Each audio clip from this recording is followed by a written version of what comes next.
South Quarter, ada Pantai Mutiara. Kalau saya ada Geraha Family, di tengah perumahan itu ada lapangan golf.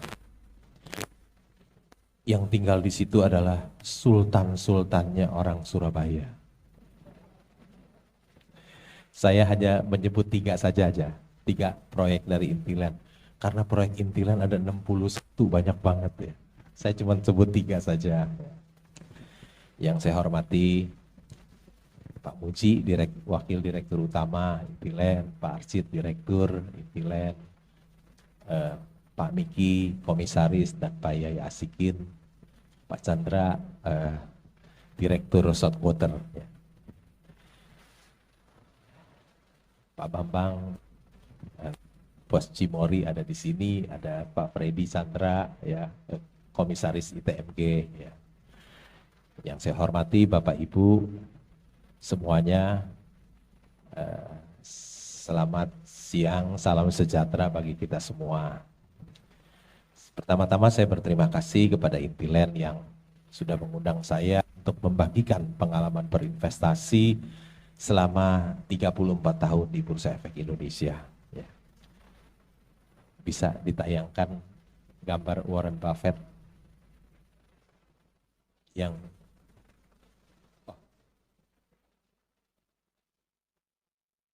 bisa ditolong ditayangkan materinya. Bukan sebelumnya, sebelum ini. Sebelum ini. Sesudah ini satu. Iya, ini Warren Buffett. Katanya kekayaan Warren Buffett tembus 100 miliar dolar. Kalau kita ikutin beliau, mungkin berpotensi punya uang 100 miliar dolar juga. Kenapa dia idola saya? Karena rasanya nggak ada yang lain. Ya. Kalau kita ingat ada nama George Soros, dia pemain valuta asing. Katanya yang membobolkan Bank of England. Katanya yang membuat krisis ekonomi di Asia tahun 97, ya, Asia Tenggara. Ada juga di dunia pasar modal orang yang sangat terkenal, namanya Peter Lynch, ya. Dia dulu pernah jadi fund manager di Fidelity, tapi setelah dia pensiun namanya hilang. Namanya hilang, kekayaannya pun orang nggak ada yang tahu, ya. Jadi satu-satunya yang bisa menjadi idola kita itu sebagai seorang pemain saham hanya dia. Punya uang 100 miliar dolar hanya dari berinvestasi di bursa efek. Ya. Next.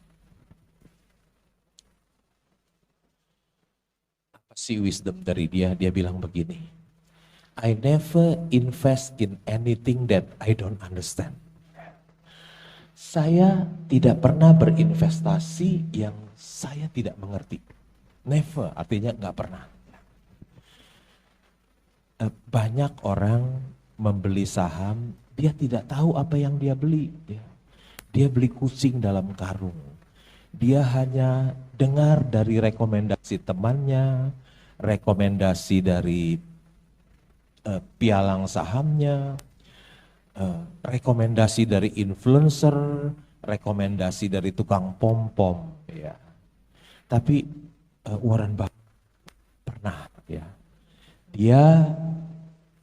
I never invest in anything that I don't understand.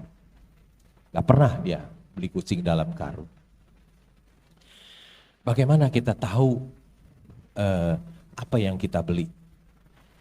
Caranya dengan membaca annual report, dengan membaca laporan keuangan.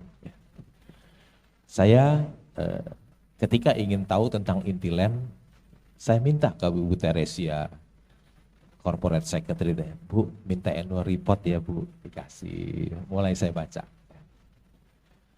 Siapa sih direksinya, komisarisnya, siapa sih pemegang saham mayoritasnya. Saya lihat, wah mereka orang-orang baik semua. Orang-orang baik semua berusaha di bidang properti hampir 50 tahun. Enggak ada sedikit pun namanya yang buruk, ya, orang baik semuanya.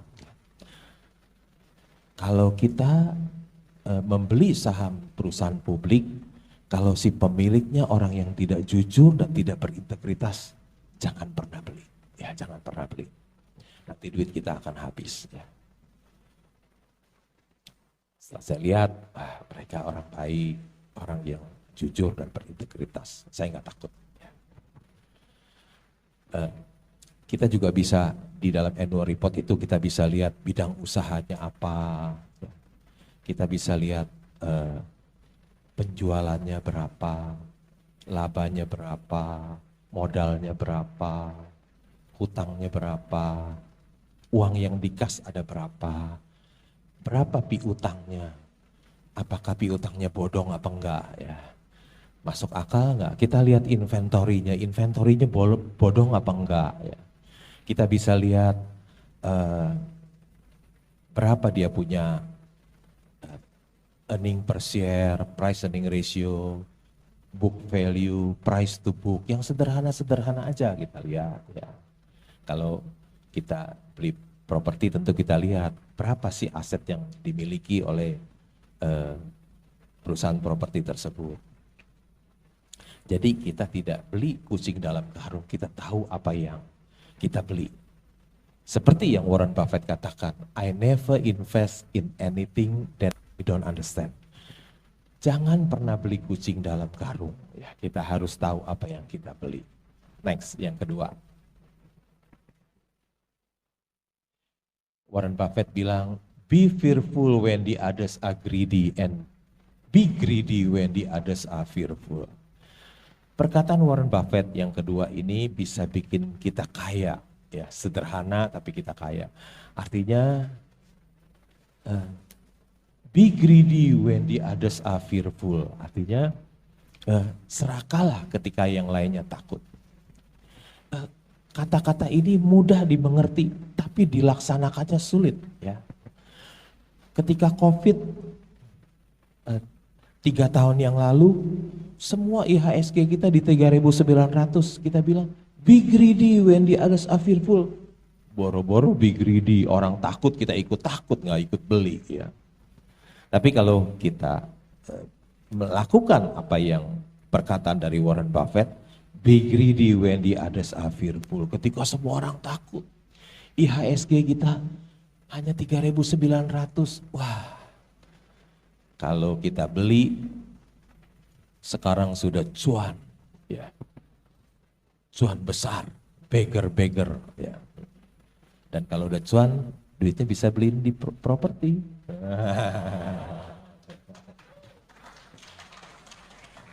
Properti ya. Saya juga bangga ya sebagai pemegang saham di Intiland. Ya. Lihat, saya investor saham nggak bisa membangun, tapi lihat short quarter, wah keren banget.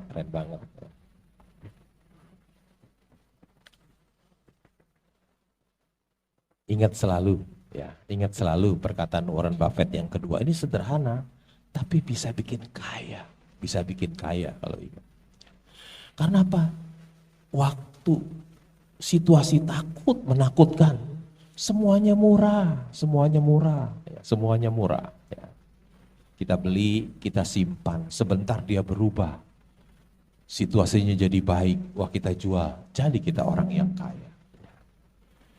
Begitu mudah, tapi melakukannya mungkin nggak gampang.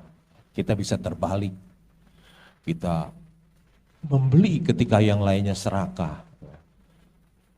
Ketika situasi buruk kita ikut-ikutan menjual, terbalik. Tapi kalau kita mau kaya adalah kita membeli ketika semua orang takut. Dan ketika semua orang beli kita yang jual. Kita jadi orang yang kaya kalau kita ikutin wisdom dari Warren Buffett yang sederhana ini. Next. Apa sih yang dilakukan sampai orang ini punya uang 100 miliar dolar? Apa yang dia lakukan? Dia bilang, I just sit in my office and read all day. Orang dia punya uang 100 miliar dolar, yang dia lakukan apa tiap hari? I just sit in my office and read all day. Hanya duduk dan baca Setiap hari bisa punya uang 100 miliar dolar. Apa yang dia baca? Dia baca koran, dia baca annual report, dia baca laporan keuangan, dia dengar CNBC, dia dengar Bloomberg, dia berita-berita, dia dengar baca koran.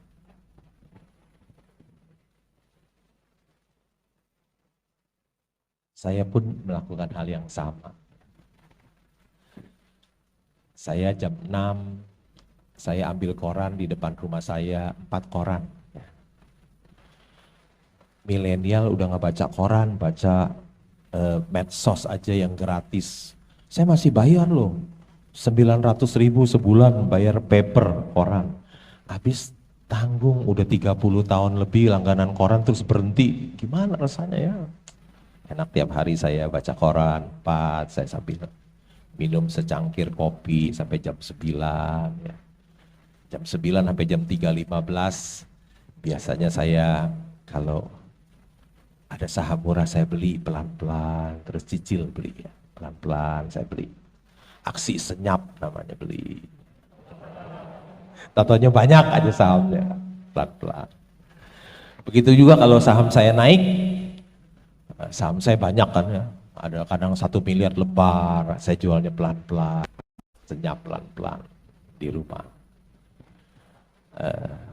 Sampai jam 3.15 biasanya saya ngantuk, saya tidur 1-2 jam tidur di rumah. Karena saya sudah WFH 27 tahun, enak loh WFH. Nggak usah ke kantor, nggak usah macet-macet tiap hari. Ya. Makanya kalau beli rumah jangan yang jauh-jauh di Tangerang, beli apartemen aja yang di tengah kota. Ya.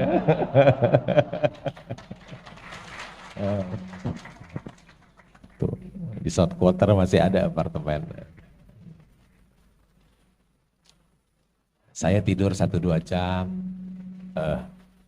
kemudian bangun, saya mandi, makan, saya reading and thinking lagi, saya baca lagi, biasa laporan keuangan, kalau ada berita-berita di media sosial saya baca.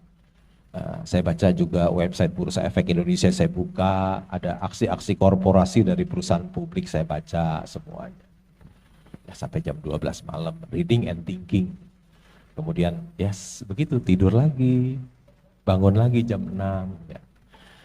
Sudah WFH 27 tahun, enak. Enak ya jadi investor saham, nggak usah ke kantor tiap hari. Itu Bu Lina tiap hari ke kantor tuh. Saya nggak usah ke kantor, nggak usah, mana Jakarta macet lagi. Kemarin pulang dari Pacific Place ke rumah ke Doya 10 kilo 1 jam lebih, aduh capek deh. Bebas. Next, punya uang 100 miliar dolar hanya I just sit in my office and read all day. You don't need to be a rocket scientist. Investing is not a game where the guy with the 160 IQ beat the guy with 130.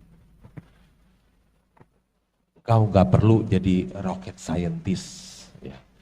Investasi itu bukan permainan yang IQ-nya tinggi ngalahin yang pinter. Enggak.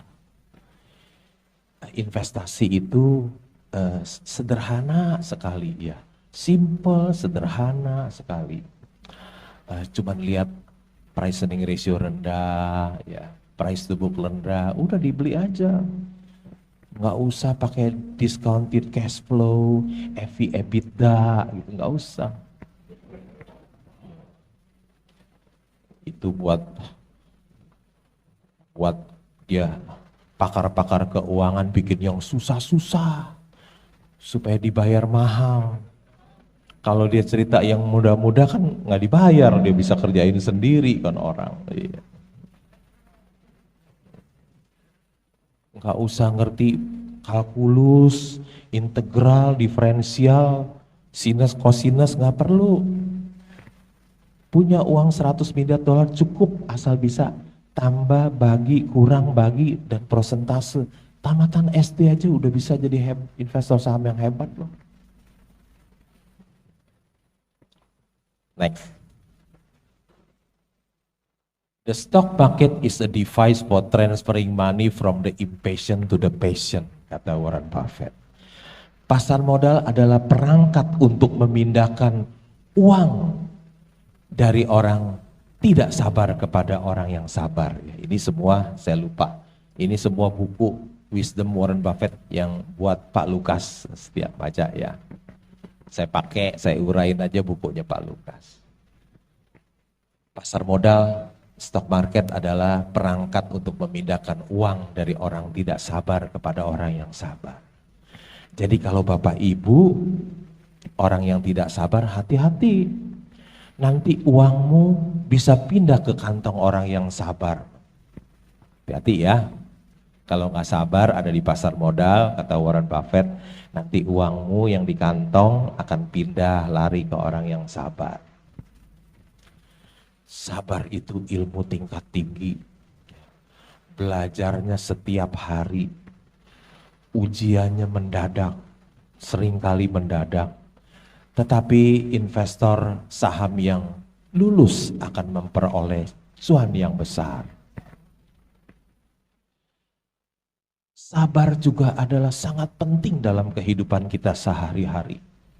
Kesabaran itu sangat penting dalam kehidupan kita sehari-hari.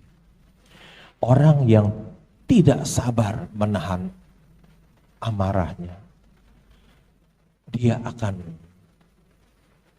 terhindar dari banyaknya penyesalan. Orang yang tidak sabar, yang tidak dapat sabar menahan amarah, dia akan, orang yang sabar dapat menahan amarah, dia akan terhindar dari banyaknya penyesalan.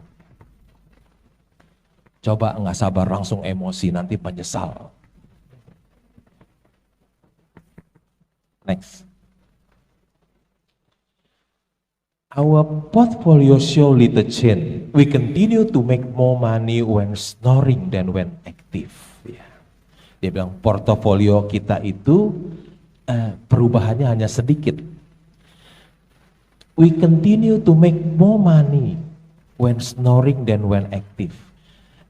Kita dapat lebih banyak uang ketika ngorok daripada ketika aktif bekerja. Belum pernah dengar kan?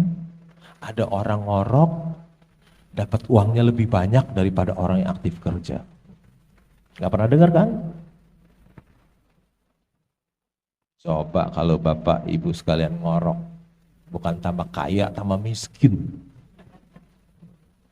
Tambah miskin. Hah? Dipecat, iya dipecat. Kalau ngorok di kantor dipecat. Kenapa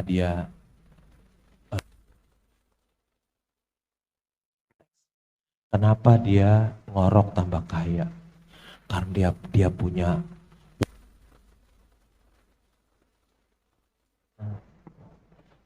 tes ya. Karena Warren Buffett ngorok tambah kaya karena dia punya wonderful company.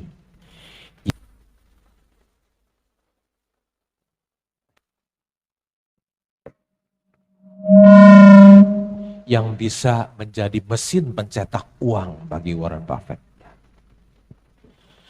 Kalau dia melek, bisa emosi terpancing jualan loh. Biasanya orang kalau cuan sedikit nggak tahan, dia jual saham. Kapan dia bisa jadi long term? Kalau nyangkut. Ya, kalau dia rugi, dia nggak rela jual, dia baru simpen jadi long term.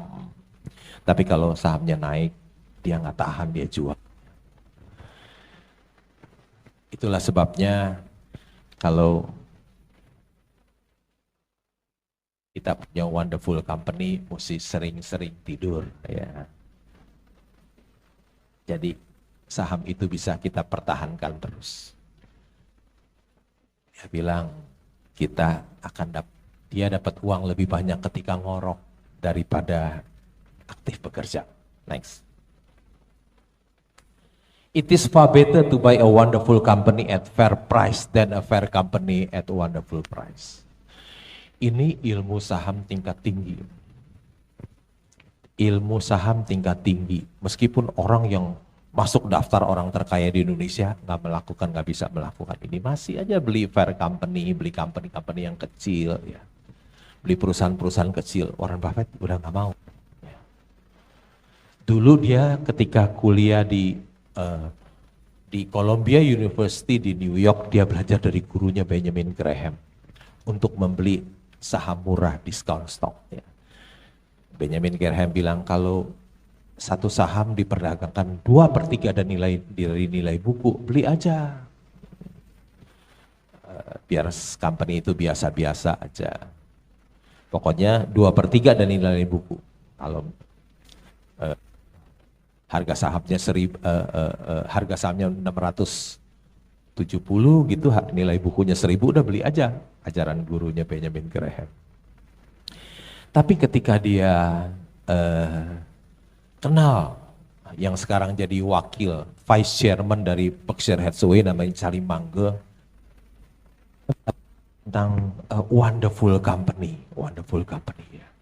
Makanya dia bilang gitu, jauh lebih baik membeli wonderful company di harga yang wajar daripada membeli company yang biasa-biasa di harga murah. Langsung mindsetnya berubah ketika dia mengenal. Jadi, tapi banyak orang-orang yang kaya yang tetap aja masih demen beliin company yang biasa-biasa, ya, yang labanya kecil-kecil masih beliin. Ya. Saya harus juga belajar seperti Warren Buffett, kita semua ya harus beli wonderful company, ya, yang company-company yang biasa nggak usah dibeli lagi. Next. Opportunities come infrequently when it rains gold, put out the bucket, not the timber. Warren Buffett bilang, kesempatan-kesempatan itu datangnya jarang. Ketika hujan emas, keluarkan ember, ya, jangan gayung. Itu bukan bahasa Inggrisnya. Ya. Ketika COVID, ketika murah, ya, jangan belinya dikit-dikit, jangan. Kata Warren Buffett bilang, put out the bucket, not the timber. Dorong semua uang yang ada, ya, dorong semuanya, hajar semua. Sisain aja uang 50 juta buat hidup, ya, dorong semua beli saham.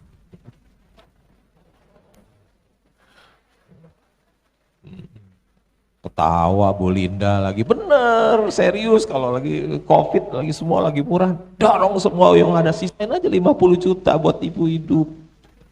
Turun ya bengong aja, nggak apa-apa.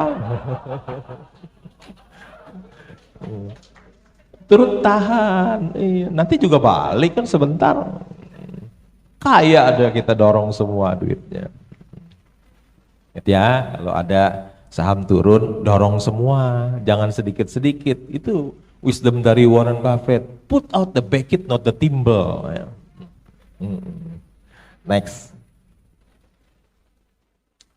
Risk comes from not knowing what you are doing. Ya. Resiko itu datang dari pengetahuan kita. Banyak orang mengatakan saham itu high risk high gain. Ya. Semua orang di dunia mengatakan demikian. Nggak ada satupun orang yang nggak bilang begitu. Saham itu high risk high gain. Ya. Tapi sebetulnya orang yang tahu itu dia bisa cari saham yang low risk high gain. Orang yang tahu itu bisa mencari saham yang low risk high gain. Tapi orang baru yang nggak tahu, dia bisa membeli saham yang high risk low gain. Orang yang tahu dia bisa membeli saham yang low risk high gain. Tapi orang baru yang tidak tahu dia bisa beli yang high risk low gain. Karena resiko itu datang dari ketidaktahuan kita. Seperti Warren Buffett bilang, risk comes from not knowing what you are doing. Resiko itu datang dari ketidaktahuan kita. Next. Diversification is protection against ignorance. It makes little sense if you know what you are doing. Diversifikasi itu untuk melindungi ketidaktahuan kita. Tidak masuk akal kalau Anda tahu apa yang Anda lakukan. Pakar-pakar keuangan di dunia mengajarkan diversifikasi. Sekolah-sekolah bisnis ternama di dunia mengajarkan diversifikasi. Don't put all eggs in one basket. Jangan taruh uangmu di dalam satu keranjang. Ya. Tapi Warren Buffett bilang diversifikasi untuk melindungi ketidaktahuan kita. Kalau kita tidak tahu harus diversifikasi. Tapi kalau tahu nggak masuk akal. Warren Buffett nggak masuk akal. Kalau kamu tahu apa yang lakukan, terus melakukan diversifikasi. Kalau ada Mercy yang dijual harga bajai, masa diversifikasi? Nggak mungkin lah. Hajar satu counter semuanya. Nggak pakai diversifikasi, masa mesti beli obligasi 20%. Beli saham 20%, deposito 20%, pegang cash 20%, gak ada tuh. Masa kalau kita ketemu Mercy dijual harga bajai, hajar semua, sikat semua, nggak pakai diversifikasi. Sayang dong pakai diversifikasi, ada barang murah, ada barang bagus dijual murah, jangan. Dia bilang, diversification is protection against ignorance. Kalau kita nggak tahu boleh, tapi it makes little sense if you know what you are doing. Nggak masuk akal kalau kamu tahu apa yang kamu lakukan. Next. Successful investing takes time, discipline and patience, no matter how great the talent or effort. Something just take time. If you can produce a baby, you cannot produce a baby in 1 month by getting 9 women pregnant. Investasi yang sukses itu butuh waktu, takes time, butuh waktu, butuh disiplin, butuh kesabaran. Engkau tidak bisa mempunyai bayi di dalam 1 bulan dengan membuat 9 wanita hamil, artinya nggak bisa. Perlu kita beli saham itu perlu waktu, takes time untuk menunggu, disiplin, perlu kesabaran. Ya. Jangan banyak Ibu Linda pasti senang tuh. Ada strategi BPJS, beli pagi jual sore, maunya beli pagi mau jual sore udah naik gitu kan. Ya, senang dia, ya omsetnya gede kalau begitu. It takes time. Next. After all, you only find out who is swimming naked when the tide goes out. Kamu akan mendapatkan siapa yang berenang telanjang ketika air surut. Ya. Ketika ekonomi baik, semuanya kelihatan baik, semuanya baik, semua. Ketika ekonomi baik, semuanya kelihatan baik. Nanti begitu air surut baru kelihatan siapa yang berenang telanjang. Ya. Kalau ekonomi baik, semuanya kelihatan baik, orang jahat juga kelihatan baik. Tapi waktu COVID lagi susah, baru kelihatan tuh yang berenang telanjang siapa. Pengusaha yang busuk-busuk baru kelihatan yang busuk. Yang busuk mana, yang baik yang mana baru kelihatan. Ketika lagi susah, lagi COVID-19. Sekarang ekonomi bagus semuanya baik, orang jahat juga kelihatan baik, orang busuk juga kelihatan baik. Nanti waktu lagi susah baru kelihatan, oh siapa yang gagal bayar. Tunggu, di waktu yang susah baru kelihatan katanya. You will find out who is swimming naked when the tide goes out. Next. I am not interested in cars, and my goal is not to make people envious. Don't confuse the cost of living with the standard of living. Saya nggak suka mobil, dan tujuan saya bukan membuat orang iri. Siapa yang suka naik mobil mewah, itu bukan Warren Buffett. Warren Buffett nggak suka naik mobil mewah. I am not interested in, nggak suka. Dan katanya kalau saya naik mobil bisa bikin orang iri naik mobil mewah-mewah. Dia nggak suka, dia naik mobil biasa saja. Bahkan saya lihat usianya udah 93, masih setir sendiri lagi. Ya.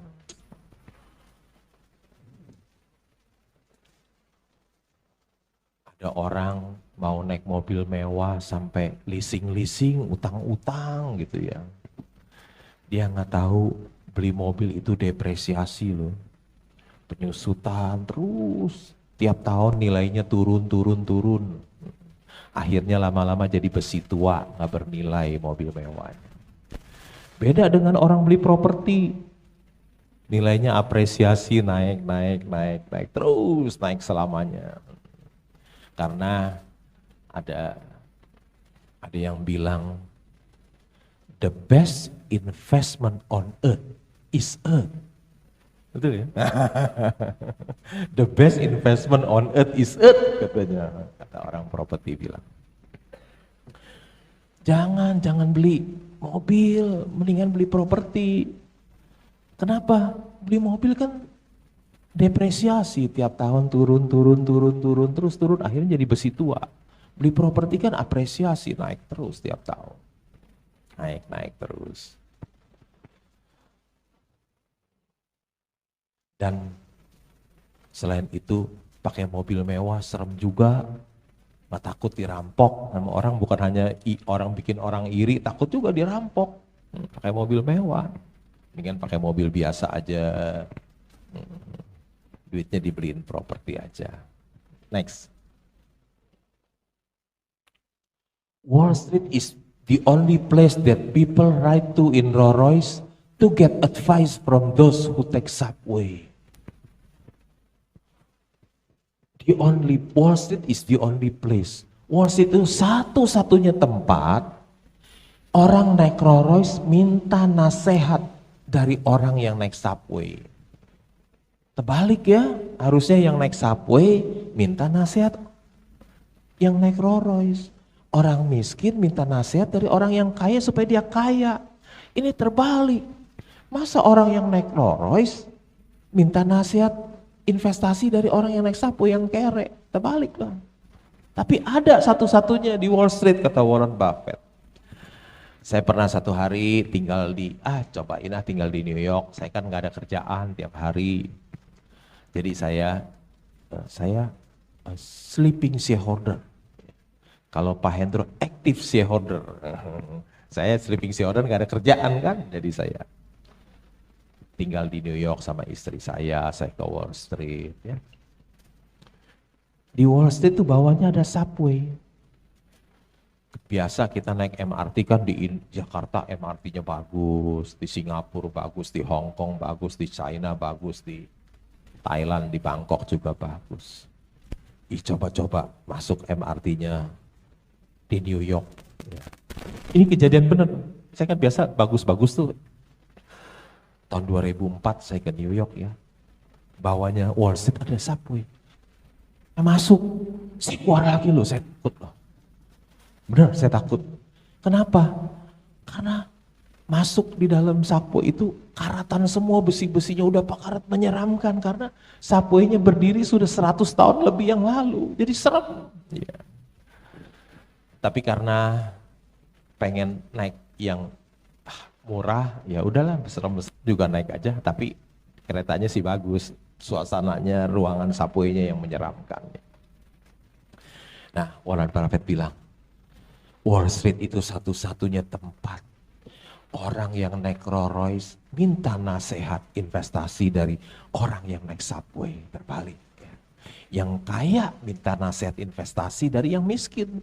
Yang kaya pengen lebih kaya minta nasihat dari orang yang miskin. Keliru lah. Harusnya orang yang naik subway itu yang benar minta nasihat investasi dari orang yang naik Rolls Royce. Kita harus minta nasihat investasi dari orang yang lebih kaya dari kita, ya, bukan orang yang lebih miskin dari kita. Ya. Jangan. Next. To invest successfully, you need not understand beta, efficient market, modern volume theory, option pricing. In fact, be better of knowing nothing of this. Di pasar modal tuh ada beta, efficient market, ya. Ada modern portfolio theory, ada option pricing, ada emerging market. You may in fact be better of knowing nothing of this. Warren Buffett bilang, lu mendingan gak tahu itu semua, jangan tahu deh. Bikin lu pusing, gak usah tahu udah mendingan.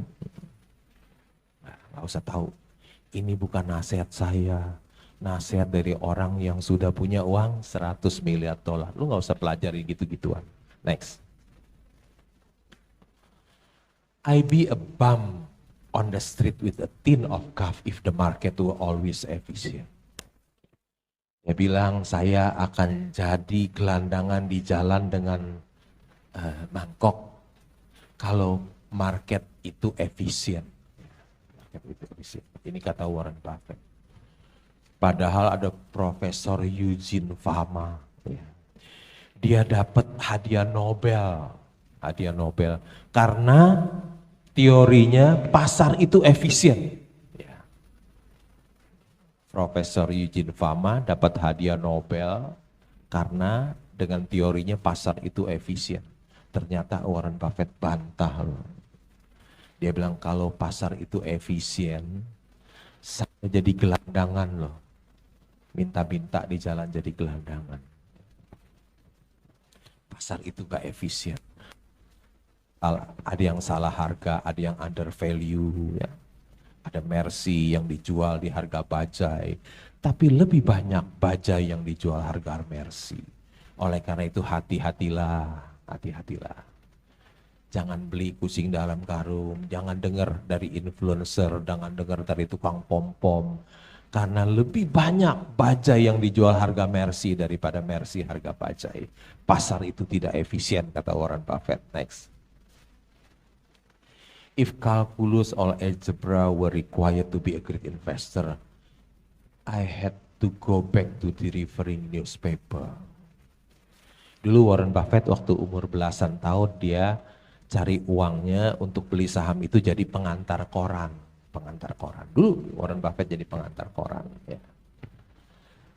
Dia bilang kalau kalkulus dan aljabar dibutuhkan untuk menjadi investor yang hebat, maka saya akan kembali jadi tukang koran. Dia bilang, ya.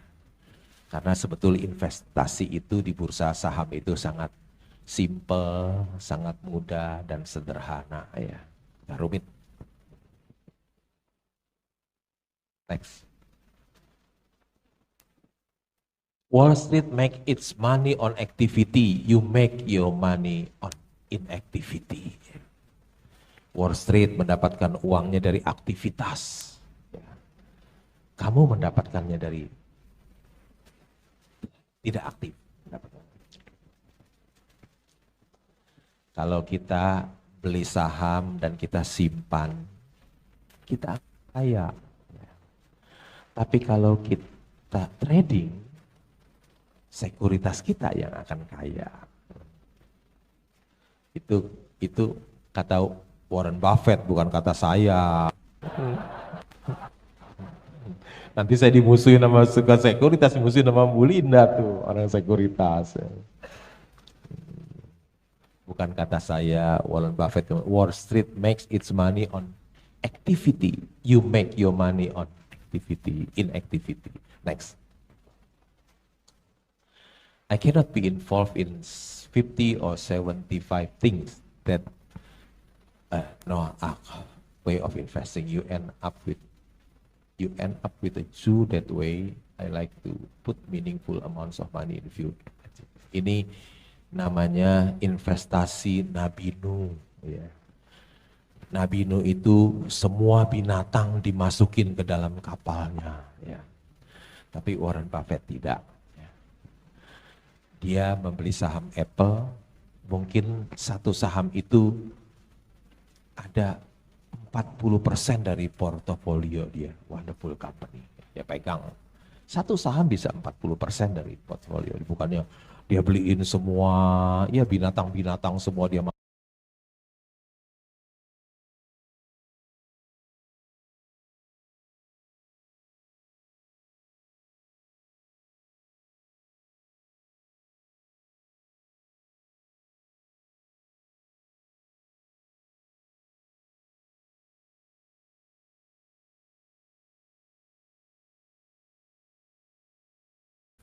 Mungkin Bapak Ibu suka ke Singapura ya.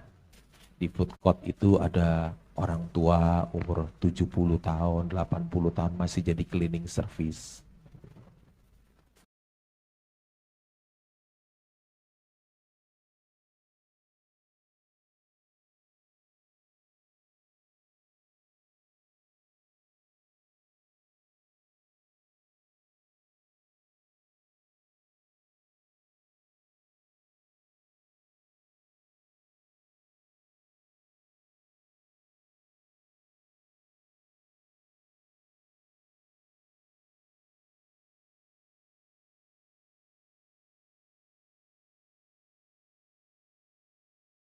Harus membaca zillion itu nggak tahu artinya apa saya. Ya anggaplah sangat banyak, ya, sangat banyak sekali, bermiliar-miliar, enggak lah, sangat banyak aja. You have to read a zillion corporate annual report and their financial statement. Kau harus membaca banyak annual report dan laporan keuangan. Menurut saya, kunci sukses keberhasilan dari Warren Buffett adalah ini. Nggak ada cara lain, nggak percaya ada cara lain. Ya. Kunci sukses dari Warren Buffett sampai bisa mendapatkan uang 100 miliar dolar, menurut saya ini. Karena dia membaca annual report, laporan keuangan, dia sangat tahu sekali apa yang dia beli. Next.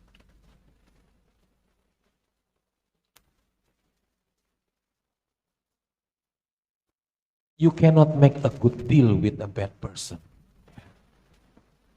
Ingat perkataan dari Warren Buffett, you cannot make a good deal with a bad person. Engkau tidak bisa mendapatkan kesepakatan yang baik dengan orang yang buruk.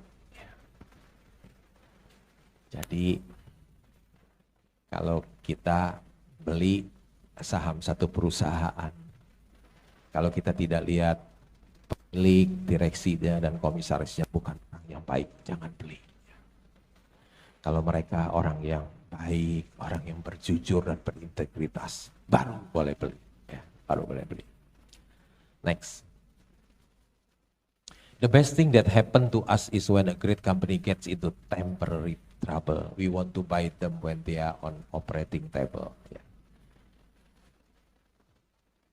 Yang terbaik adalah ketika company yang great company get into temporary trouble, kesulitan yang sementara. Ya. We want to buy them when they are on the operating table. Kita mau membelinya ketika dia sedang di kamar operasi. Kamar operasi. Tapi a great company. Ya. Pasti ketika dia sembuh langsung sahamnya naik beggar-beggar. Ya, beggar-beggar. Ya. Perusahaan hebat yang lagi kesulitan sementara dan sedang di meja operasi. Habis operasi tentu sembuh, ya. Bukan operasi terus meninggal, bukan. Ya. Yang habis dioperasi itu sembuh. Ya. Next. In the 54 years Charlie Munger and have worked together, we have never forgone an attractive purchase because of the macro or political or the view of others people. In fact, the subject never come up when we make decision. Dalam 54 tahun, ya, Warren Buffett dan wakilnya Charlie Munger bekerja bersama-sama. Kita tidak pernah membeli sesuatu yang purchase attractive pembelian yang karena because of the macro political environment or pandangan dari orang-orang ya. Semuanya dia lupakan. Dia betul-betul hanya lihat kinerja perusahaan, hanya yang mikro dan melihat kinerja perusahaan ya. Dia nggak lihat semuanya itu ya. Makroekonomi, politik, pandangan orang semua dia nggak lihat, dia hanya lihat kinerja perusahaan. Next. Ini koran kontan 13 Februari, belum lama nih ya, baru berapa hari yang lalu, sekarang 16 3 hari yang lalu. Dia bilang apa? Warren Buffett bilang, monyet bisa melakukan investasi sebaik penasihat keuangan Wall Street yang tulis kontan. Monyet bisa melakukan investasi sebaik penasihat keuangan Wall Street. Penasihat keuangan Wall Street sekolahnya pinter-pinter, hebat-hebat di universitas ternama. Monyet nggak pernah sekolah. Tapi riset mengatakan ya, monyet itu bisa melakukan investasi sebaik penasihat keuangan di Wall Street. Jangan terlalu percaya sama mereka ya. Jangan terlalu, wah ini orang hebat nih penasihat keuangan dari Wall Street. Jangan percaya, Warren Buffett bilang, monyet bisa melakukan investasi sebaik mereka. Monyet. Yang ngomong bukan saya. Yang ngomong orang yang sudah punya uang 100 miliar dolar. Terakhir. Gokil CNBC, Warren Buffett cuan gede 1.720 triliun dari Apple. Hebat ya. Ada orang bisa cuan saham sampai 1.720 triliun dari saham Apple satu doang. Enak ya. Kalau Bapak Ibu jual bakmi, kira-kira bisa nggak cuan 1.720 triliun jual bakmi? Mau buka cabang 1.000 cabang di Indonesia juga nggak bisa. Jangan-jangan bukannya cuan malah rugi, bisa juga jadi rugi. Nikmat ya jadi seorang investor saham. Mau dagang apa? Bisa cuan 1.720 triliun. Orang tua loh. Biasanya orang 93 ini ya udah tua renta. Hidupnya kebanyakan dari belas kasihan dari anak-anaknya. Tapi bapak tua ini hebat loh. Umur 93 masih bisa cuan 1.720 triliun. Sampai CNBC bilang gokil. Bahasa apa tuh gokil kata CNBC. Saya rasa presentasi saya sampai cukup di sini saja. Semoga bisa bermanfaat dan bisa menjadi inspirasi bagi Bapak Ibu sekalian. Sekian, terima kasih.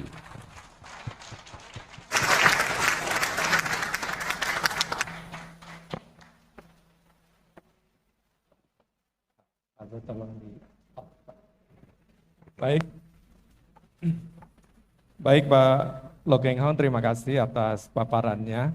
Kita masih punya banyak waktu karena sampai jam 4 ya. Masih banyak waktu untuk Q&A, mungkin justru ini yang ditunggu-tunggu oleh teman-teman yang hadir di sini. Nanti silakan mengajukan pertanyaan, tapi sebelumnya izin 5 menit saya akan mencoba untuk men-summarize apa yang sudah disampaikan Pak Loh, yang sudah sangat jelas, tapi saya akan coba menyimpulkan lagi supaya kita ingat. Ada beberapa poin penting. Yang pertama adalah know what you buy what you know, tadi pesan dari Pak Loh Keng Hong. Ya, belilah apa yang kamu tahu dan selalu ketahuilah apa yang kamu sudah beli. Caranya bagaimana? Kita bisa membaca laporan keuangan, kita bisa mengikuti berita-berita, kita bisa membaca laporan tahunan, ya, dan maaf ini agak menggema ya. Ya, cek. Ya, intinya jangan beli kucing dalam karung. Yang poin yang kedua adalah selalu menjaga margin of safety. Ya. Jadi antara valuasi dengan harga itu selalu diperhatikan. Beli pada saat orang takut sehingga Anda bisa mendapatkan harga yang bagus, yang murah. Ya, jualah pada saat orang berani. Jadi kalau beli properti itu ada 3 hal penting, location, location, location. Tadi saya belajar dari Pak Gondok, ya, ahlinya. Kalau beli saham itu kita selalu bicara 3 hal juga, value, value, value. Dalam perjalanan Pak Lo Keng Hong kita tahu ada 1-2 kali mungkin Pak Lo Keng Hong beli saham yang kinerjanya tidak seperti yang diharapkan, ya, tapi Pak Lo masih tetap bisa mendapatkan cuan yang bagus, ya. Contoh misalnya sebut aja saham MBSS. Nah, beliau beli di 200-an tapi masih bisa jual di 700-an. Ya, meskipun Pak Lo waktu itu merasa kinerjanya tidak sesuai dengan yang dia harapkan sehingga setelah 5 tahun dia lepas. Tetapi masih bisa mendapatkan cuan yang bagus, ya, karena ada margin of safety. Poin yang ketiga adalah tadi read, think, and invest. Pak Lo selalu mengatakan RTI. Nah, read di sini nih ya baca koran. Tadi ada 4 koran. Ya, dari baca koran itu kita juga bisa membaca annual report, bisa mengetahui corporate action dari perusahaan-perusahaan. Itu penting sekali. Yang keempat adalah investing is simple. Ya. Jadi investasi itu sederhana. Pak Lo tadi tidak pakai ilmu-ilmu yang jelimet-jelimet. Pak Lo valuasi aja cuma pakai 2 kan, PE, PBV. Kalau saya jadi malu ya karena sering mengajarkan tuh mahasiswa saya belajar discounted cash flow. Ya. Kalau saya undang Pak Lo guest lecturing di Prastia Mulia, udah 40 kali ada, Pak Lo selalu mengatakan saya cukup pakai PE dan PBV. Sedangkan mahasiswa saya itu pusing 7 keliling karena harus belajar metodologi yang lebih rumit. Terus ada yang protes, Pak Lo aja dengan PE PBV bisa jadi triliuner Pak Lukas. Kenapa kami harus belajar yang rumit-rumit ini? Terus saya jawab begini, kalau kamu mau jadi triliuner seperti Pak Lo memang cukup belajar PE dan PBV. Tapi kalau mau lulus dari kelas saya kamu harus belajar discounted cash flow. Karena kalau di universitas itu kan kita ada pakemnya ya, jadi ada silabusnya yang harus diikuti. Ya. Oke. Yang berikutnya lagi adalah poin kelima, itu sabar. Tidak ada hal yang instan. Bahkan mie instan pun katanya juga butuh kesabaran kan. Masak mie instan itu kan butuh waktu juga untuk menunggu beberapa menit. Jadi tidak ada hal yang instan dan Pak Lo tadi sudah mengingatkan, kalau Anda tidak sabar, hati-hati. Ya. Di dompet Anda bisa pindah ke orang yang sabar. Jadi kalau di ruangan ini mungkin yang paling sabar Pak Lo Keng Hong ya. Anda nggak hati-hati uangnya bisa pindah. Anda beli saham baru cuan 10% udah dijual. Ya. Yang beli nanti Pak Lo Keng Hong jangan-jangan. Yang kemudian saham itu bisa naik beger-beger. Poin yang keenam adalah tadi, ilmu saham yang paling tinggi ya beli wonderful company at fair price. Yang ketujuh adalah hidup hemat. Ya. Tadi Pak Lo Keng Hong menunjukkan tentang mobil, ya Warren Buffett itu sederhana sekali dan Pak Lo ini juga orangnya sangat sederhana. Sebenarnya di sini saya mengenal bapak-bapak triliuner ini juga orangnya sederhana sekali ya. Pak Gondo, Pak Bambang dan yang lain-lain. Nah, memang kesederhanaan inilah yang justru menjadi kunci keberhasilan kita dalam berinvestasi. Jadi hidup hemat, sederhana supaya apa? Ada uang yang kita investasikan di saham. Setelah dapat cuan saham, jangan lupa harus apa? Beli properti. Jadi kalau pepatahnya ini acara hari ini nih sambil menyelam jualan properti gitu ya. Gak saya bergurau. Poin yang ke-8, grab opportunity. Jadi ketika kesempatan itu datang, harus punya nyali untuk masuk. Kita kan sering dengar istilah tadi kan, ketika orang lain takut, kita harus berani. Ya, kita harus berani. Ketika orang berani, kita justru takut mau jual.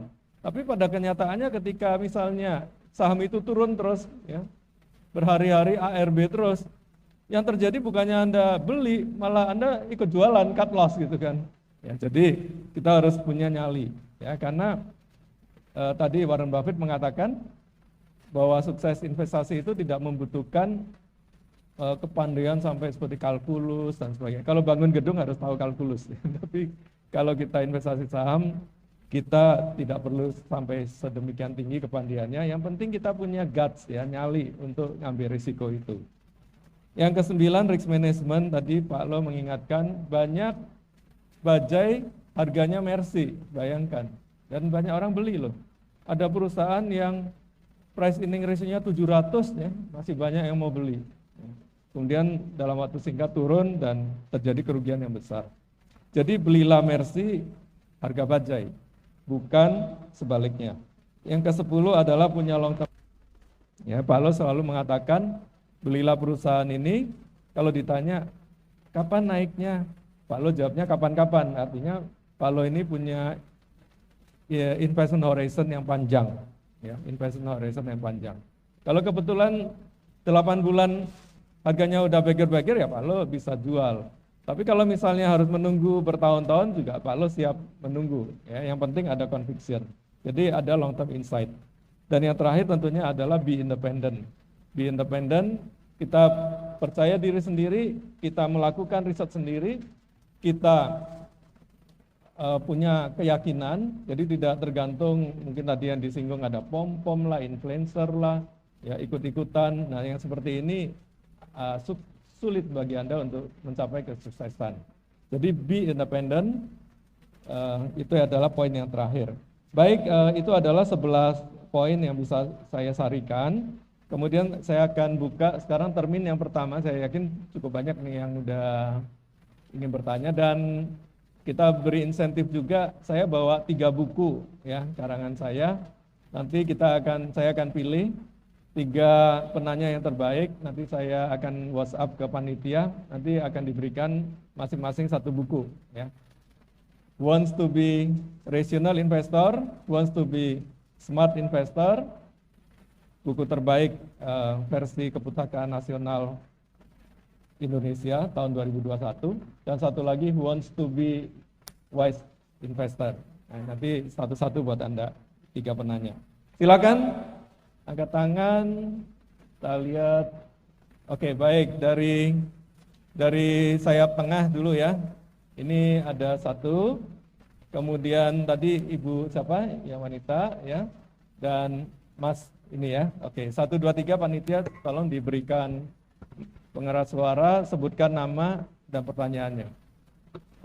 Selamat siang Pak Lokeng, Pak Lukas, saya Handoko, member dari Handelstok. Mungkin berkenan untuk 2 pertanyaan Pak. Yang pertama, misalkan Pak Lo ada menemukan satu emiten yang bagus dan murah ya Pak, seperti mungkin Mercy di harga SCDC, tetapi di struktur pemegang saham, terutama yang PSP itu lebih kecil daripada 50% Pak, atau lebih banyak publik gitu, lebih banyak porsi publik gitu. Terus apakah Pak Lo masih tertarik untuk mengoleksi, atau mungkin bagaimana menurut pandangan Pak Lo? Yang kedua, untuk perihal isu Pak, misalkan Bapak ada masuk sebuah emiten gitu yang rajin, bukan bagi dividen tapi rajinnya reissue Pak, itu rajin reissue sehingga porsi kepemilikannya untuk saham itu bertambah terus. Apakah mungkin kalau Bapak sudah ada di dalam akan menebus haknya atau enggak menebus haknya, atau mungkin ada plan untuk mulai cicil jual Pak? Itu aja, terima kasih. Oke, baik, mungkin kita langsung jawab aja ya Pak Lokeng. Tadi siapa namanya? Handoko.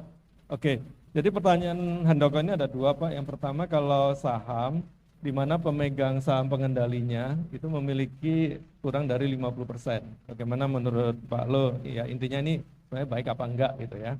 Yang kedua adalah bagaimana kalau ada saham perusahaan yang berkali-kali melakukan red issue. Jadi sebaiknya kita keluar atau kita menebus. Silakan Pak Lo. Pertanyaan nomor 2-nya lebih gampang. Jawab lebih gampang. Saya punya saham, saya sebut sajalah saham Panin. Ya. Saya pemegang saham terbesar, mantan pemegang saham nomor 2 terbesar sahamnya Panin. Saham itu mungkin berpuluh tahun tidak bagi dividen. Saya masih bisa menerima.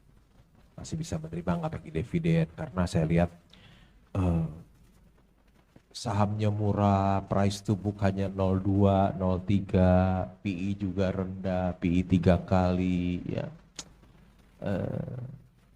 Orang lain mungkin nggak mau beli saham yang tidak bagi dividen, tapi saya masih kuat bertahan karena saya memang bukan dividen oriented, tapi saya capital gain oriented. Perusahaan ini benar bagus dan benar murah, nggak bagi dividen, udah nggak apa-apa. Saya berpikir positif aja, oh memang dia bank, dia perlu capital yang besar ya. Memang laba ditahannya perlu untuk meningkatkan modal dia sebagai bank. Toh dividen nggak dibagikan kan, segalanya jadi tambah kuat ya. Perusahaannya jadi makin cepat bertumbuh. Ya. Oke, saya masih bisa terima. Kalau itu nggak bagi dividen, tapi kalau ini right issue terus minta duit terus, wah nggak tahan. Mendingan saya jual aja. Gitu saya kalau nggak bagi dividen masih bisa toleransi.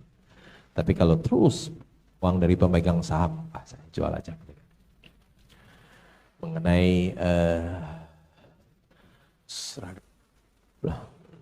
biasanya kalau bilang ini harga Mercy, harga bajai tapi pemegang saham mayoritasnya hanya 10% atau berapa, ya diragukan benar nggak Mercy, ya benar. Jadi saya juga ragu kalau pemegang saham mayoritasnya hanya sedikit sekali, kira-kira gitu ya. Oke, terima kasih Pak Lokeng. Pertanyaan berikutnya silakan. Terima kasih Pak Lukas, Pak Lokengho. Di sini saya punya 3 poin pertanyaan. Namanya, Bu? Ya, nama saya Alin.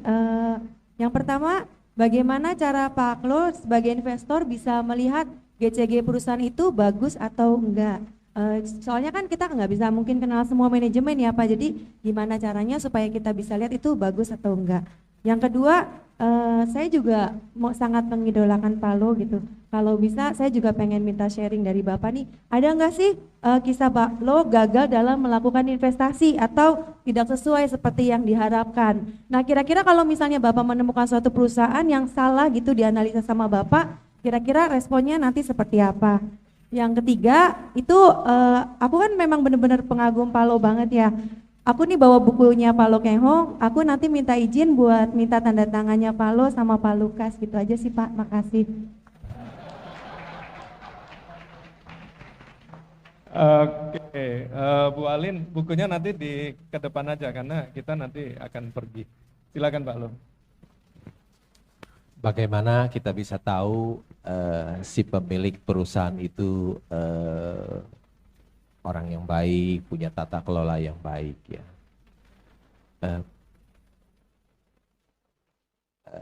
Salah satunya mungkin di laporan keuangan kita lihat banyak transaksi afiliasi nggak ya. Biasanya banyak transaksi afiliasi itu bisa merugikan pemegang saham minoritas. Kedua, dari pesaingnya, ya kompetitornya juga tahu perusahaan itu siapa sebetulnya, pesaingnya, kompetitornya tahu. Yang ketiga mungkin suppliernya juga tahu gimana perusahaan itu. Yang keempat rasanya karya juga tahu ya. Atau di koran-koran juga mungkin banyak cerita ya, banyak tahu, bisa cerita, para jurnalis juga bisa cerita. Atau ya kita ketemu langsung ya, kalau nggak ketemu langsung, oh nggak usah ketemu langsung lah, itu kan cuma sesaat. Kita bisa lihat dari track recordnya selama ini ya. Misalnya Intiland ya, sudah jadi perusahaan properti selama hampir 50 tahun. You pernah dengar nggak cerita yang buruk dari Intiland? Nggak ada. Nggak ada yang buruk ya. Semuanya bagus, semua yang beli properti Intiland cuan semua.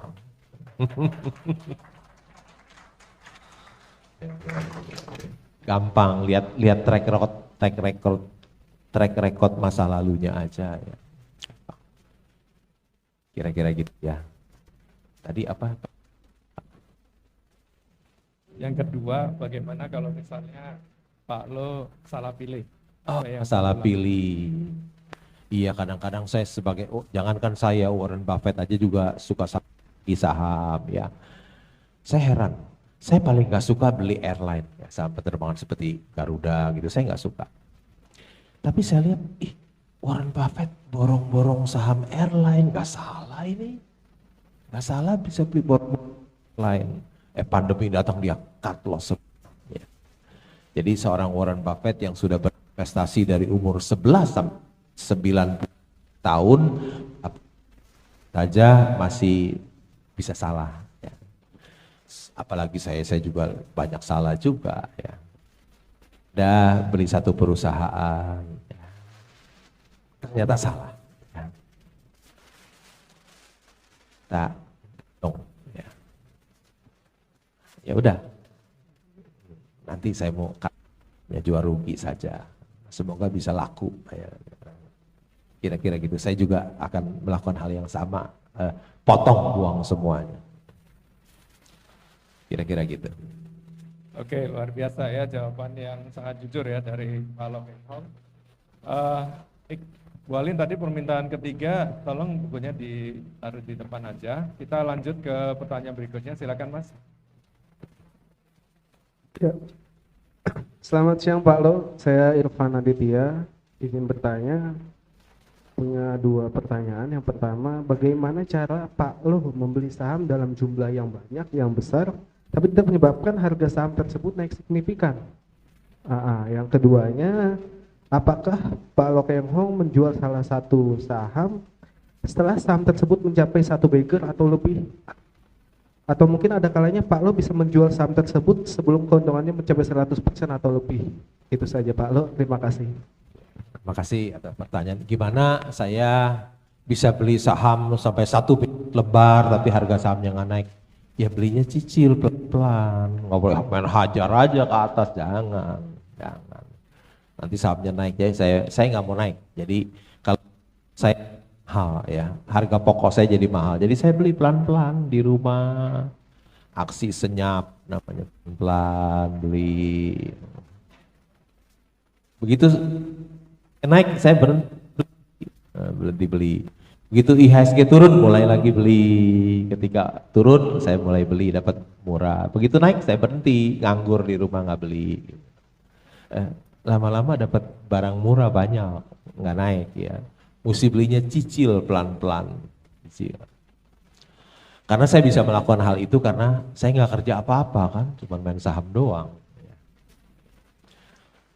Tadi kalau jual saham ya, oh iya kalau jual saham, kebetulan saya dapat saham yang luar biasa ya, Indica Energy. Tahun 2016 itu harga batu bara $50, saya beli Indica itu hanya 100 rupiah, 100 lebih ya. Padahal nilai buku per sahamnya 1.600. Itu benar-benar Mercy dijual harga baja itu. Nilai buku per saham 1.600, harga sahamnya di market 100. Indica Energy punya tambang batu bara terbesar ketiga di Indonesia, Kideko Jaya Agung. Waktu saya order beli, pialang saya MBA lulusan Amerika, memberikan nasihat kepada saya. Pak, jangan beli tambang batu bara Pak, masa depan suram. Kalau orang lain langsung stop nggak beli, tapi saya tahu apa yang saya beli. Saya bilang, nggak apa-apa yuk beli aja. Pelan-pelan kumpulin. Akhirnya jadi pemegang terbesar nomor 4 di Indonesia ya, tahun 2016. Apa yang terjadi, harga batu bara naik ke $100 lebih lu. Kayak Energi labanya jadi besar, harga sahamnya naik ke 4.000 lebih, 2 tahun, dari 100 jadi 4.000 lebih, dan saya menjualnya di depan Pak Lukas, di depan, ya, betul, Bapak, terus jual, ada beli ya, sama jual juga nyicil, pelan-pelan ada yang dijual, ya. Terus jual terus, dan saya dapat bukannya 2 bagger, 40 Baker loh, 22 years old.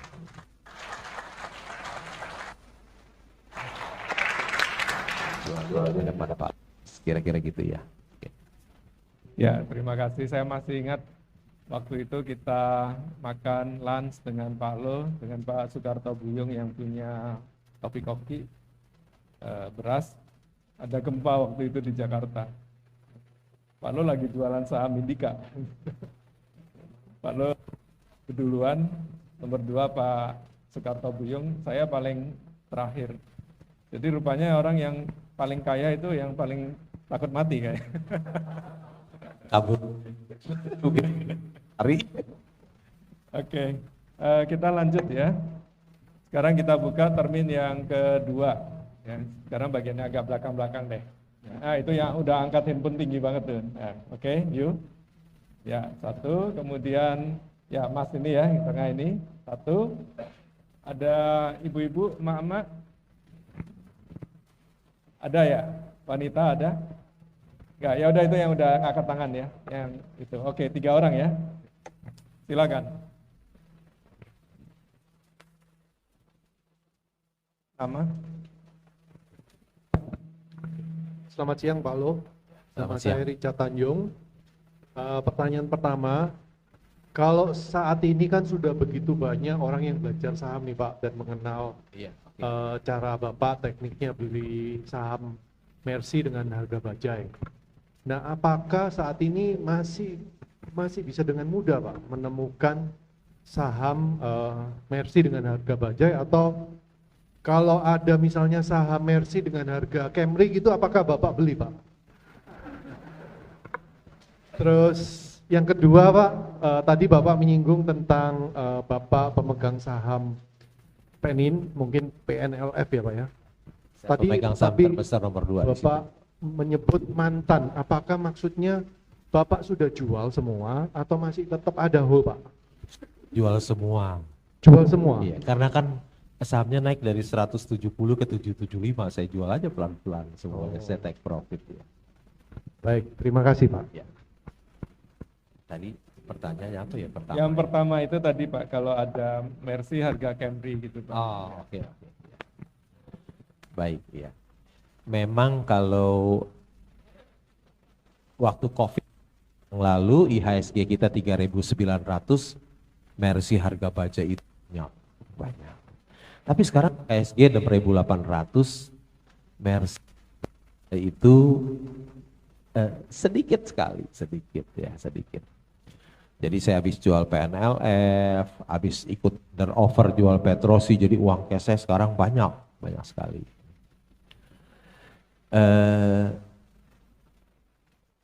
Ya kalau nggak ada Mercy harga bajai, harga Camry, ya udah saya beli juga lah. Daripada uang saya di tangan orang kan, uang saya di tangan dia, saya beli aja lah. Daripada, ya memang di harga IHSG 6.800, barang yang bagus udah tidak banyak. Ya, tapi kalau saya lihat murah-murah, udah saya beliin terus. Uang saya karena habis jual saham Penin, habis ikut tender offer Petrosi, punya uang cash banyak. Jadi beli aja. Kira-kira gitu ya. Oke. Kita lanjut pertanyaan berikutnya tadi. Silakan. Ya. Tolong panitia.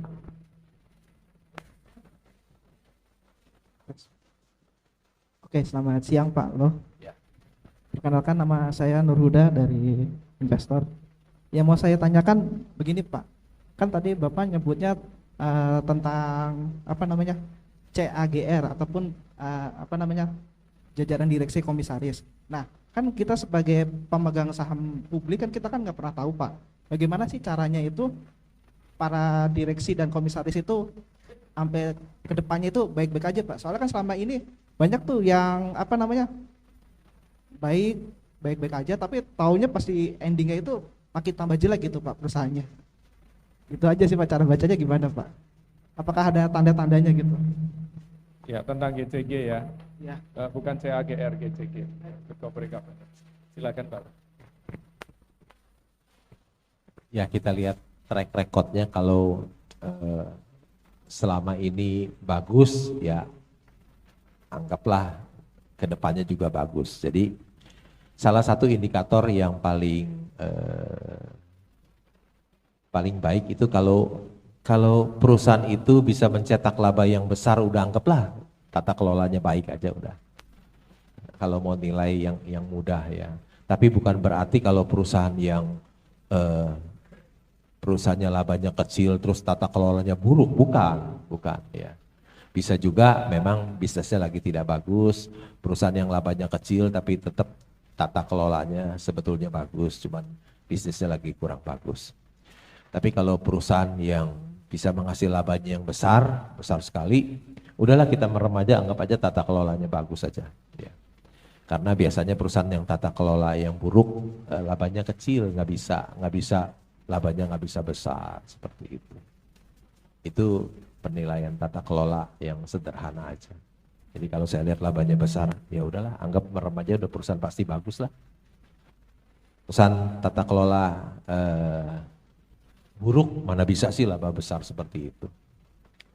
Contohnya di sini ada Pak Freddy Chandra, komisaris ITMG, labanya bertriliun-triliun, 10 triliun gitu, udah merem aja, udah anggap perusahaan bagus aja. Kalau enggak mana bisa labanya 10 triliun gitu kan, kira-kira gitu. Ya. Oke, terima kasih. Kita langsung ke pertanyaan ketiga, silakan.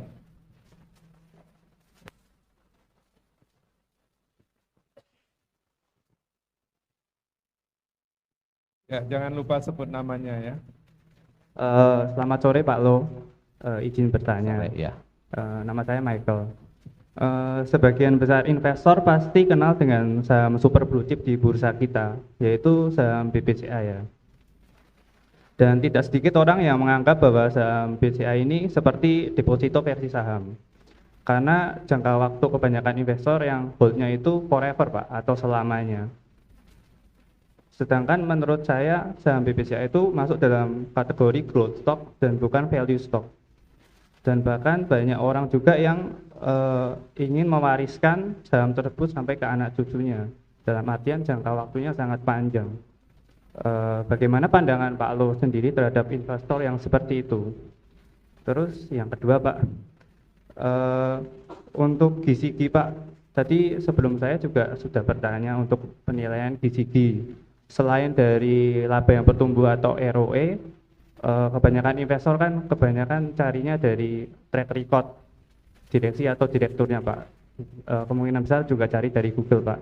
Apakah selain dari dua itu ada indikator lainnya Pak, atau cara untuk mengetahui bahwa GCG itu baik, itu gimana caranya Pak? Karena menurut saya itu sedikit susah. Terus yang ketiga Pak, kebetulan saya sudah baca biografi tentang Pak Lo, ada salah satu buku yang diterbitkan oleh Hungry Stock. Salah satu buku favorit Pak Lo adalah Sukses Berinvestasi ala Buffett by James Pardo. Kira-kira selain buku itu ada buku-buku lain yang Pak Lo sarankan untuk investor-investor seperti kita Pak? Terima kasih. Oke, langsung dijawab aja Pak. Ya. Yang ketiga itu tentang itu Pak, buku lain selain yang James Pardo Pak. James Pardo iya. Saya biasanya baca buku-buku saham tentang Warren Buffett aja, dan saya nggak mau baca ya karena buat saya buang-buang waktu aja. Buang-buang waktu saya, jadi saya hanya fokus baca buku Warren Buffett aja ya. Mungkin The Tao of Warren Buffett juga bagus, karangan Mary Buffett ya.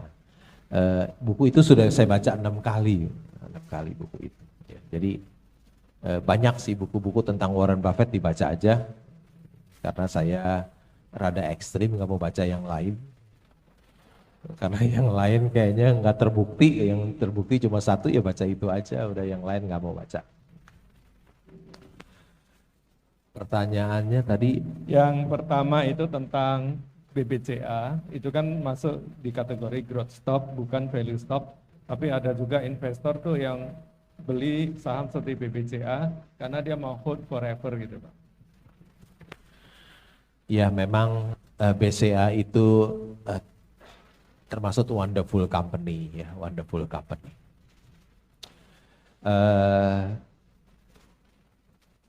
23 tahun yang lalu ketika dia IPO kalau tidak salah harga 1.400 ya.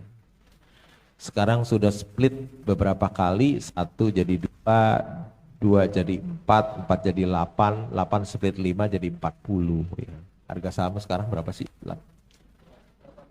8.800 kali berapa tadi? 40 ya. Jadi 35.000 kira-kira ya kali 30.000 ya.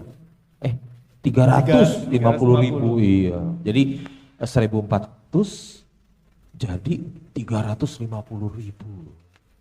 Itu capital gain-nya berapa tuh? 25.000% kali ya. 25.000% selama 23 tahun ya. Luar biasa. Terakhir labanya all time high 40 triliun ya. 40 triliun all time high. Itu wonderful company. Tapi betul itu bukan value stock karena price to book 5 kali cukup tinggi ya. Tapi itu wonderful company ya. Wonderful company. Saya pribadi ambil saham bank-bank yang lain karena yang kalau company bank yang lain juga wonderful company ya. Ada bank yang aset 200 sampai 300 triliun ya. Saya punya ya karena price to book 0,6, 0,6, 0,5, 0,7 ya, 0,5, 0,6 Bapak Ibu pasti tahu saham itu ya. Apa? Bank yang diperdagang ya aset 200 sampai 300 triliun, bank yang kecil ya. Tapi gede juga 200 sampai 300 triliun yang labanya kira-kira di atas 3 triliun.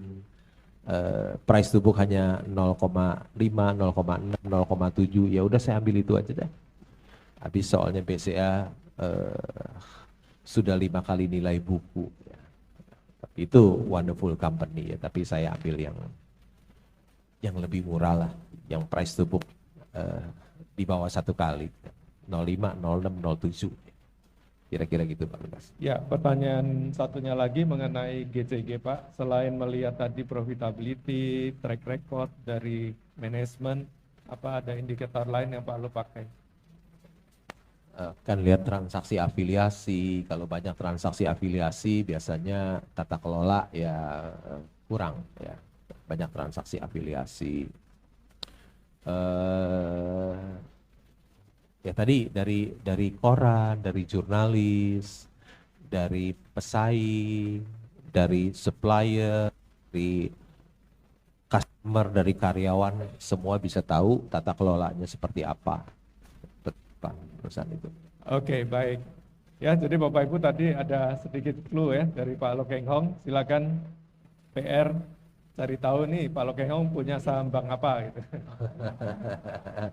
Yang price to book 05, 06, 07 ya. Ya. Jadi yang asetnya 200-300 triliun. Ya, jadi tujuan Bapak Ibu datang siang hari ini udah tercapai ya. Mission accomplished. Oke, karena waktu ya tinggal 10 menit. Mungkin 1 atau maksimum 2 pertanyaan lagi. Sebentar.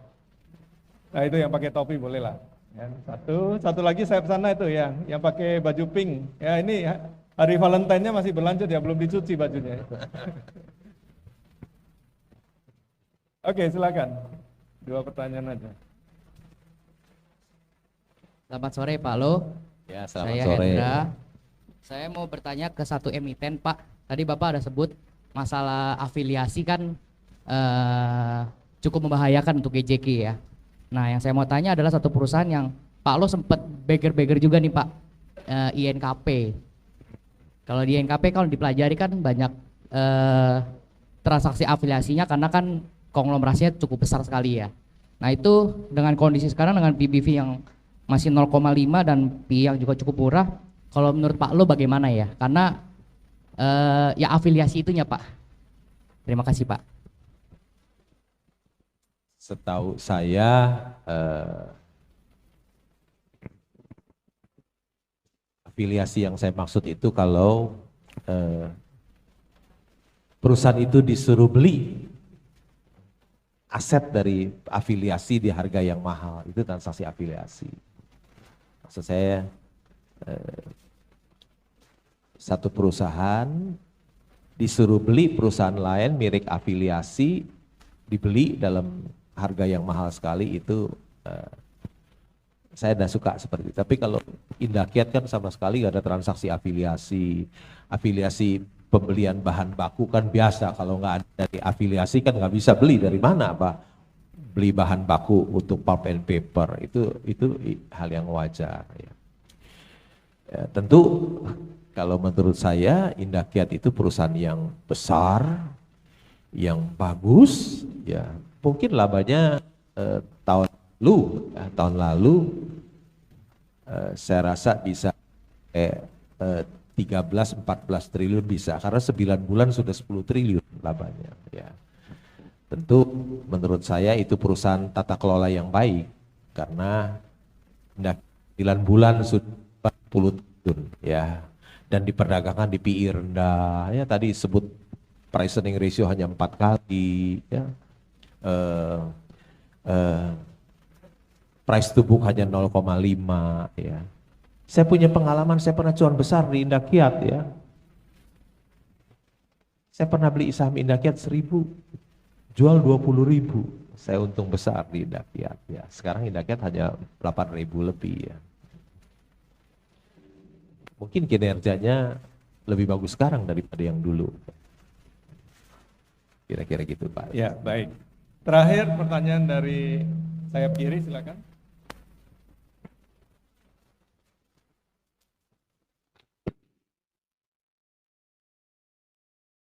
Selamat sore. Saya Winston, followernya Kes. Pak Lo, kita tahu salah satu portofolio Pak Lo yang cukup besar itu MTR.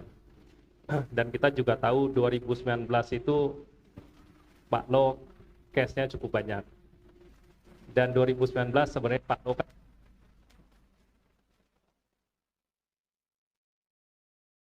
MTR 2019 itu performance-nya lumayan bagus. Kenapa? Waktu itu Pak Lo beli, tapi ajaibnya Pak Lo beli setelah pandemi dapat lebih diskon lagi. Apa? Ada wonderful, prospeknya ke depan bagus, tapi kebetulan equity-nya negatif karena kondisi. Beli apa enggak? Terima kasih, selamat sore.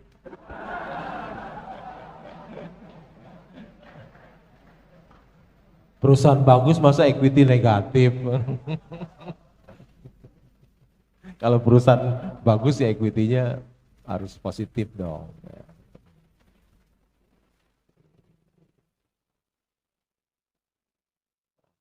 Pertanyaannya apa Pak? Lupa ya. Kalau yang nomor 2 udah dijawab ya, jadi ya nggak tertarik lah gitu ya. Iya. Perusahaan bagus equity negatif. Kalau pertanyaan pertama itu tentang BMTR. Jadi waktu sebelum pandemi kan sebenarnya Pak Lo udah tertarik. Tapi menunggu waktu itu kan masih 350 ya Pak Lo ya. Waktu kita ke Surabaya itu Pak Lo udah ngobrol-ngobrol sama saya soal BMTR. Tapi belinya waktu pandemi di harga 200. Nah, mungkin kenapa bisa begitu kira-kira gitu ya? Karena saya ditawarinya ketika pandemi. Waktu sebelum pandemi saya nggak ditawari. Jadi saya ditawarinya ketika pandemi, ya beli pandemi waktu itu ya. Kenapa saya beli BMTR itu? Karena masih cuan ya, mungkin setahun masih MNC masih cuan 2 triliun sampai saat ini ya, labanya masih 2 triliun. Harga sahamnya udah turun. Waktu saya beli 200, sebelumnya kita tarik 10 tahun yang lalu mungkin harga sahamnya 2.800 ya. Tarik ke belakang mungkin 2.800, dia pelan-pelan turun. Di harga yang paling rendah saya ambil, 200 ditawarin dia saya ambil. Ya. Ketika saya ke Surabaya, turun dari pesawat dengan Ibu Teresia, Corporate Secretary Intiland, saya lihat harga saham saya 470. Iya kan? Belinya 200, 470, ya semiliar saham, 270 miliar. Saya pikir, udahlah jangan jual. Kan nggak ada penjualan sama sekali kan, bisa dicek di Bursa Efek Indonesia saya sama sekali nggak jual, sekarang harganya turun lagi ya. 200 berapa, 288 atau berapa hari ini saya nggak lihat ya. Ya sudahlah, semoga satu hari dia bisa naik lebih tinggi ya, semoga. Nah kan nilai buku per saham BMTR itu kan 895, harga masih 280, masih ada kesempatan naik ke atas, apalagi juga masih bisa menghasilkan laba besar ya setiap tahunnya. Kira-kira gitu ya. Oke, baik, terima kasih banyak Pak Lo Keng Hong. Ya,